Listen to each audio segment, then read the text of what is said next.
Hey there fellow exiles, welcome back to another video. So today I want to talk about my endgame min-max build for the league. Now I know I haven't posted in a while. That's mostly because my league start pretty much went smoothly after day 2 and there wasn't really much to update about the build. So I didn't end up really posting much, and then the build after that was volley-less, and that was very laggy, and my PC kind of died while using that build. So now I'm onto my min-max project for the league, and this is going to be BV Archmage BV. So first off, when I looked at PoE Ninja, there wasn't really anyone doing Archmage BV, and I was a little bit confused as to like whether the mechanics kind of worked or not. And I wanted to play something comfortable, which was BV, but I was looking at like the occultist BVs and stuff, and they all seemed really squishy. And I wanted to take this into tier 17s, and I wanted something different, which would be kind of strong, and I couldn't really find anything. So I ended up looking, there wasn't really anyone doing Archmage BV outside of like a few people doing an Ivory Tower setup on this build, and I was a little bit confused as to why. So I ended up going into a different character, and I kind of tested a little bit with Archmage support and Blade Vortex, and everything seemed to work. So I decided to just throw together a PoB, and kind of it ended up turning out pretty damn good. Now my current character doesn't really have the best gear compared especially to the PoBs that I'm going to link down below, which are my quote-unquote budget and endgame PoBs. They're not really particularly cheap, but compared to those PoBs, my gear is really not really up to snuff.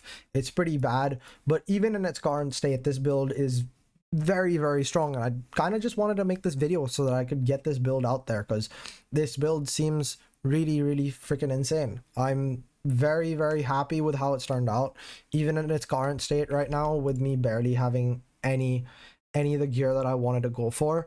It is actually super comfortable to play, and it's pretty tanky. I haven't died yet after I've reached maps, and it's feeling pretty damn good. Now granted, I'm not doing the most rippy content as of now, but the hope is that I'll be able to take this into tier 17s, and then hopefully be able to do tier 17s deathless on a Blade Vortex build, which should be pretty damn cool.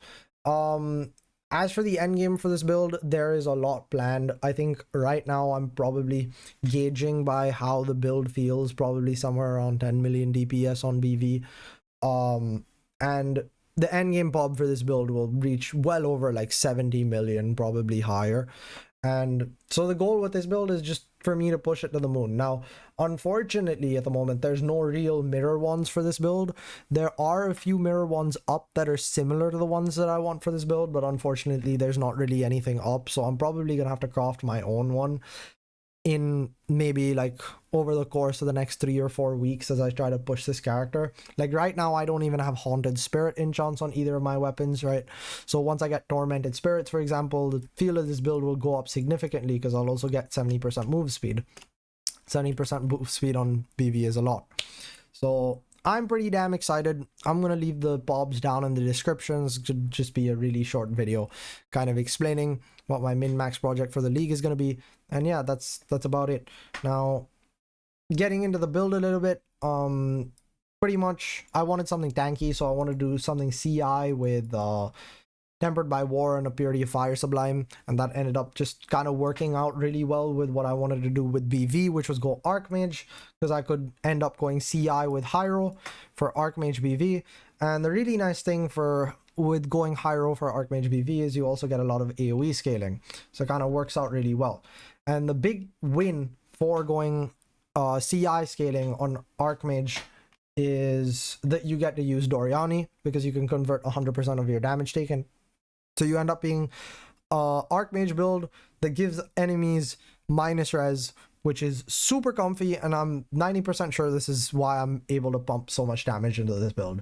As for the rest of it, it's pretty much just int stacking. Int stacking gives me mana, and mana gives me energy shield, as well as, I mean, int stacking also gives me percentage energy shield. So it ends up being very good for defense, and because it gives me mana, it also gives me flat damage, so it's also offense. Eventually, I plan on also getting a percentage damage per intelligence mod on my simplex, which will also be a very big increase to the amount of damage that I get, because then my int will also scale my percentage damage. As for other upgrades that I'm looking at, aside from the mirror ones and getting Tormented Spirit enchants, I don't have all attributes on my rings. I also don't have crit multi on my rings. Ideally, this would be all attributes int crit multi with minus lightning res, which shouldn't be too hard to make. Those are relatively common. I already talked about the amulet. The helmet, the gloves, and the boots all need better int rolls because they have pretty bad int rolls. Well, these two have good int rolls, but eventually I also need abyssal sockets on all three of these slots because that'll allow me to get 3 more jewels in the build, which will be more int and more move speed and more damage, more ES. Eventually I also want to replace hybrid ES over here, and maybe percentage ES here with flat mana would be a pretty big deal for both of those slots.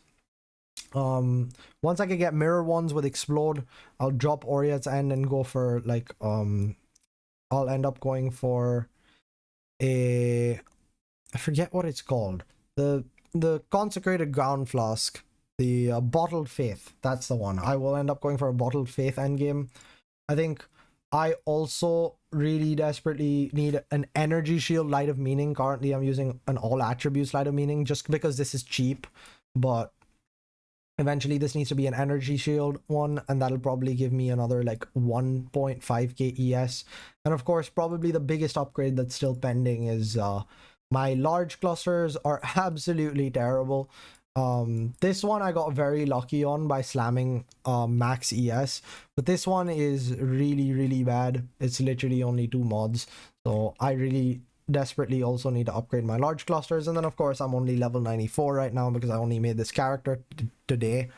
So like if you actually go to what is it, slash I don't remember what it is, but if I go to slash play it, I've barely played this character, considering it usually takes me like 7 hours to get through the campaign, or like 6 hours, and I spent a long time crafting inside my hideout as well. So we've pretty much just made this character today. If anyone wants to see more gameplay of the character, you can check out the VOD of my stream today. I'll leave the link down in my stream below. And yeah, that's pretty much the entire build. I just wanted to give you guys this build because it's pretty fucking cool, and I hope some of you guys maybe want to play this build, because I see BV has a very low play rate on PoE Ninja right now, and I don't really know why, considering it can be pretty damn strong with a lot of investment. So yeah, anyway, hope you guys enjoy the video. I'll see you guys next time, hopefully with an update to this build when I've spent more currency on it and made it a little better. Okay, I love you guys. Bye bye.